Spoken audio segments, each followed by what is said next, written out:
Teal dear, I do believe that I have found my white whale, my dead horse to flog, my broken record to play. So come with me on a journey to all corners of the world and be prepared to split your lungs with blood and thunder when you see the little pink pill. Insurance won't pay for women to have pleasurable sex. Michelle Weber says when her boyfriend wanted to take Viagra, her insurance paid for it, no questions asked. So when she wanted to take the new female Viagra for her sexual problems, she figured that would go smoothly as well. But it didn't. Her insurance company refused to pay for the drug called Addyi, saying she'd have to see a psychiatrist first. To date, this is going to be my 5th video addressing the nonsense, misinformation, outright lies, and general bullshit surrounding this drug. If you're not familiar with Addyi and how terrible it is, I suggest you watch all 4 of those videos. You only really need to watch the first one, Feminists Don't Understand Addyi, in which we look at the feminist and women's rights groups who forced Addyi to go through FDA approval by blackmailing them with accusations of sexism if they didn't. We also, in that video, more importantly, look at how ridiculously ineffective Addyi is as a drug to treat hypoactive sexuality disorders. We cover how ridiculously ineffective the drug is, needing to be taken every single day in order to produce up to 1/2 more sexually satisfying experiences per calendar month for those taking the drug, and how up to 3/4 of participants who did take the drug suffered some sort of negative side effect, with one of the major complaints being somnolence, in other words, losing consciousness. We also cover why the Viagra comparison is complete and utter nonsense, Viagra being a drug that only needs to be taken once as a form of vasodilator, and Addyi being a much longer-term drug needing to be taken over a sustained period in order to completely alter brain chemistry. The second video on the topic, a further look at Addyi and Sprout Pharmaceuticals, covers the questionable relationships between Sprout Pharmaceuticals, the then manufacturer of Addyi, with several of the support groups that helped pressure it through FDA approval, and how it seems that many of those pressure groups were being paid by Sprout Pharmaceuticals to do so. The third video, we point and laugh at how it took the media 6 months to report on what I had already mentioned on the internet 6 months previously, that this drug was completely worthless and downright dangerous for women to take. And finally, the fourth video, hiding Addyi's failures behind Valiant Pharmaceuticals, was an interesting look at the media attempting to spin Addyi's failures as being a failure of Valiant Pharmaceuticals, the company which purchased Addyi off of Sprout Pharmaceuticals to the tune of $1 billion, in which the media claimed that the only reason Addyi failed was because Valiant Pharmaceuticals didn't market it right, completely ignoring the fact that Addyi as a drug is more or less worthless in regards to its efficacy, and ridiculously dangerous to take for those who actually do decide that they want to give it a chance. And now, because we can't let the narrative die that Addyi is the best thing for women ever, and that if they don't get it, that's just a sign of how much society hates women, we now have this. So if you want to go ahead and catch up on the entire saga from the beginning, pause this video and go and do that. However, I will be covering in brief the key snippets from those videos that are relevant for this article. They don't tell men who want Viagra that they have to see a psychiatrist, said Weber, 38, who asked that her real name not be used in order to protect her and her boyfriend's privacy. Indeed they don't, say doctors who treat sexual dysfunction, and these doctors say the psychiatrist requirement is just one of many barriers that insurance companies have put in place for women, but not men, who are seeking drugs to treat sexual problems. It's a huge double standard, said Weber's gynecologist, Dr. Tammy Rowan, an assistant professor of obstetrics and gynecology at the University of California, San Francisco. That is because, my dear gynecologist, sexual dysfunction in men and women are generally fairly different. As we've already covered in previous videos on this topic, sexual dysfunction in men is most commonly characterized by erectile dysfunction, a physical condition caused by various blood flow or blood pressure problems, something which can be very easily corrected. Female sexual dysfunction, however, has many more possible causes and symptoms, and as a result tends to have a much wider variety of possible treatments. And it is a very well established fact that women who have sexual concerns most often benefit from a more holistic style of treatment, something that not only necessarily looks at the medical side, but also looks more at the relationship and the emotional side of their life. Since female sexual satisfaction tends to be more linked to how they feel in regards to their partner. In fact, in most cases for female sexual dysfunction, there is actually nothing physically wrong with the woman. It's just that mentally or emotionally they find it more difficult to put themselves in a place where they can become sexually aroused with their partner or find sexual contact particularly enjoyable, like they might have done before. This is why insurance companies putting the psychiatrist barrier, as you call it, on female sexual dysfunctional treatment as opposed to male sexual dysfunctional treatment might be something that they're doing. Because in many cases, in fact, the majority of cases, it seems female sexual dysfunction is something that is more easily cured via psychiatry or via therapy or something like that, as opposed to simply drugging it, which is the more common alternative for male sexual dysfunction, with male sexual dysfunction being mostly characterized by erectile dysfunction, as opposed to some sort of emotional or psychological problem. Now, this is not to say that there aren't women who just simply need a bit of a medical boost and are actually fine mentally, and it's not to say that all men, it's just a physical problem and there's nothing emotional or mental going on at all. But it's a general pattern between the two sexes that for men it tends to be more a mechanical problem, for women it tends to be more of an emotional problem. And considering that as a factor, you then have to consider also the price.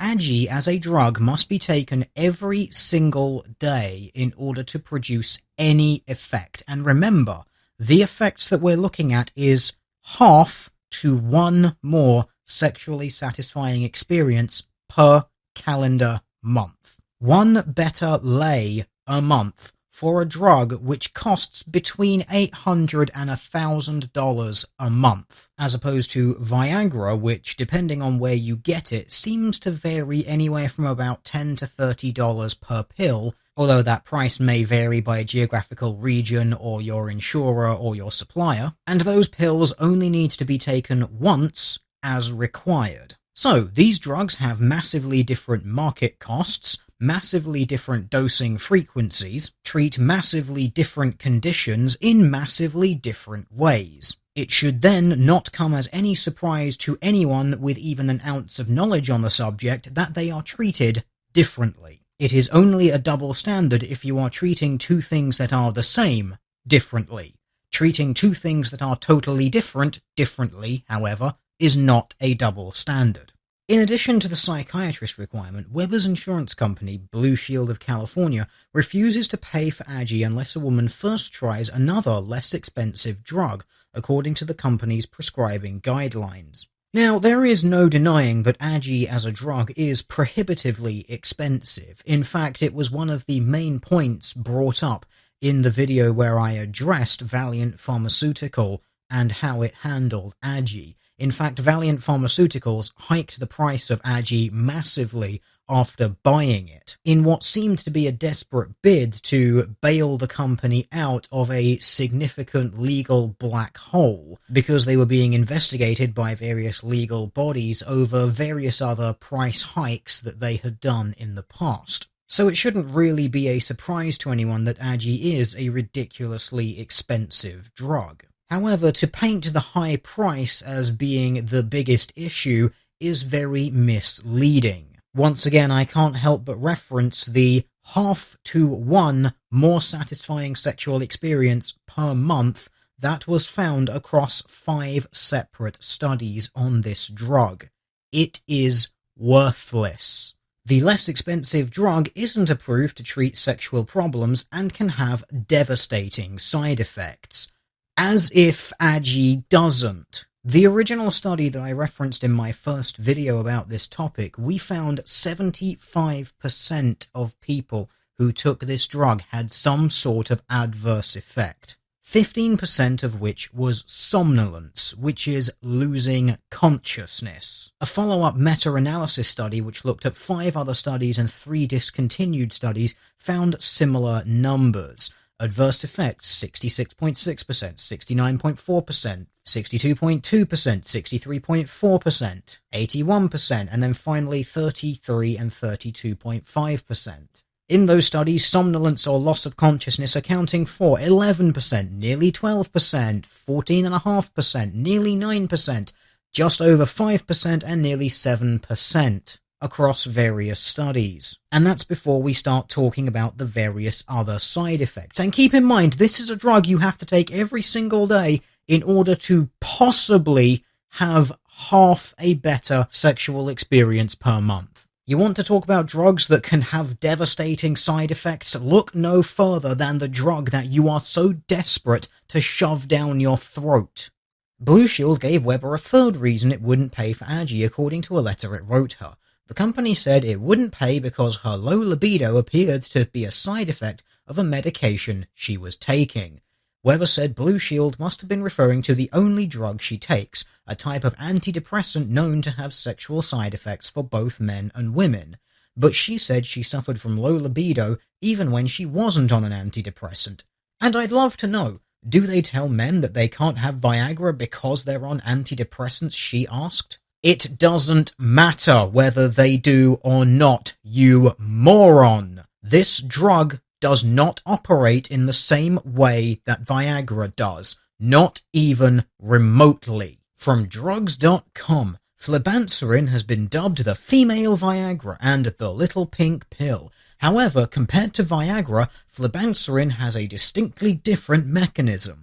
The proposed mechanism of action of flibanserin involves regulation of several brain chemicals that may affect sexual desire, although the exact mechanism is not known. Flibanserin is a postsynaptic 5-HT1A receptor agonist and 5-HT2A receptor antagonist, as noted in FDA briefing documents, and has action in the central nervous system. The manufacturer states that flibanserin corrects an imbalance of dopamine and norepinephrine, both responsible for sexual excitement, while decreasing levels of serotonin, responsible for sexual satiety and inhibition. Flibanserin is not a hormonal drug and does not affect blood flow like the class of drugs approved for men with erectile dysfunction. Just because you don't understand how this drug works, that does not mean you get to compare it to Viagra, a totally different drug that operates by totally different mechanisms.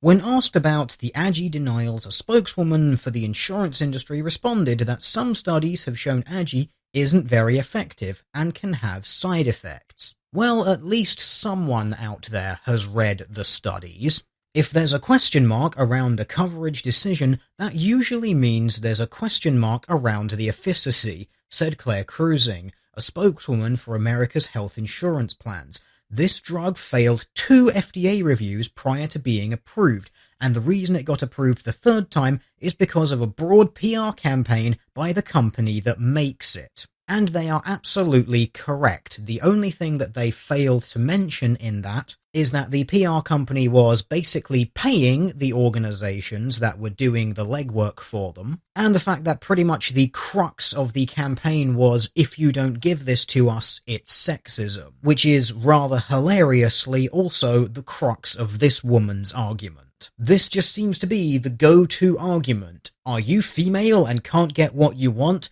Just shout sexism. In March, when Weber received her Addyi prescription from her gynecologist, she unsuspectingly headed to the pharmacy to fill it. The pharmacist came back with the news. Her insurance company wouldn't pay for it. She could pay for it herself to the tune of $1,000 a month. No thank you, Weber said, and walked out empty-handed. Blue Shield's McGew said in a statement that a committee of external pharmacists and physicians, including psychiatrists, reviewed the medical evidence for prescription medication to determine Blue Shield's coverage policy, he wrote. The committee determined that hypoactive sexual desire disorder is best diagnosed after a psychiatric evaluation. But doctors said other specialists, such as gynecologists and sexual health experts, have the training and experience to identify and treat sexual problems, not psychiatrists. I'm a sexual health expert. This is my niche, said Rowan, Weber's gynecologist, and they're telling me I can't diagnose a sexual disorder? That's crazy. Hirschbein, a psychiatrist at the University of Michigan, agreed. She said that when her patients suffer from sexual dysfunction, she sends them to doctors who have more experience in that area.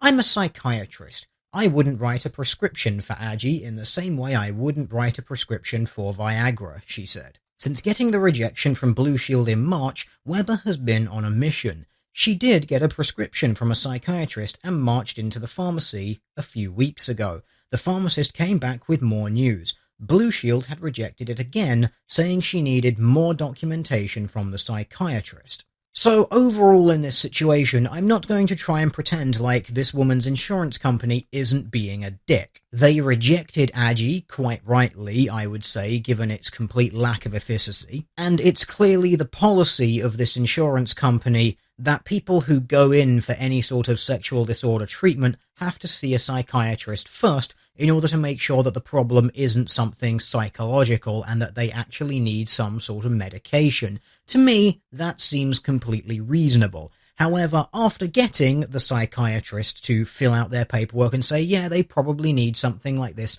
and then having a gynecologist do it as well, to turn it down after that, I do think is some bullshit. Especially since this prescription that she's got now is not for Addyi. So in this case, there are several steps that I think this woman could try if she hasn't already.